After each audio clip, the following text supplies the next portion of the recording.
outlets. Ayan doon sa pinakamalaking mall dito sa Hong Kong. Naghahanap lang kami ng pagkain.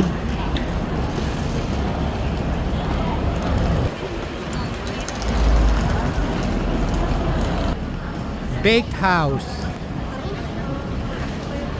Bibili lang kami ng egg tart dito sa Bake House kasi masarap daw dito ang tart. So, we'll find out kung masarap talaga. Nak, anong bibilin mo? What will you buy? Yung egg tart, pati yung yon. Yeah, that looks good. That looks yummy. Yung may strawberry. Yeah.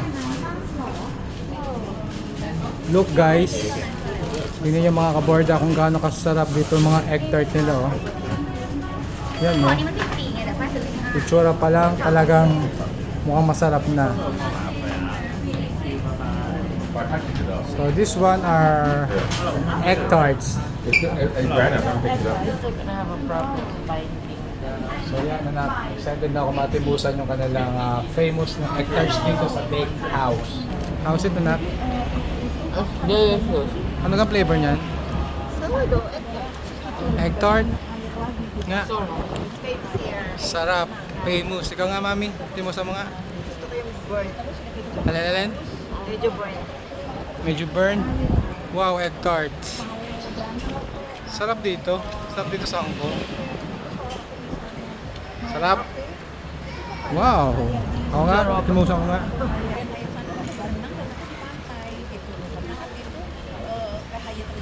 Sarap. Ano siya mami? Crunchy siya tapos parang kung familiar ka dun sa Flaky. ha? Flaky. Ano? Parang croissant. Ayan, yun. Para siyang croissant na may leche flan. Kaya nga egg tart eh. Sarap po. Magkano garne? Sarap. Ilang guys? 14 Hong Kong dollars. How much? 14 Hong Kong dollars yata each. 14 Hong Kong dollars each. So yan. Not sure.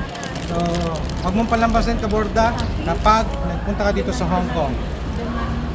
Bake House. Sarap, legit.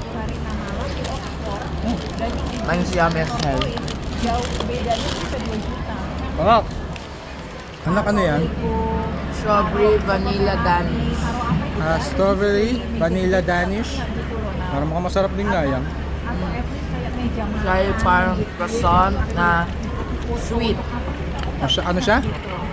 Yung nilagyan siguro yung parang, hindi ko ma-describe, pero masarap yung parang matamis siya dahil nung sa strawberry. Tapos sa gitna niya. Oo nga, parang ano eh. Masarap eh, parang makintabi, no? Sa mami, ayos naman. Naulitan. Sweet, sana all.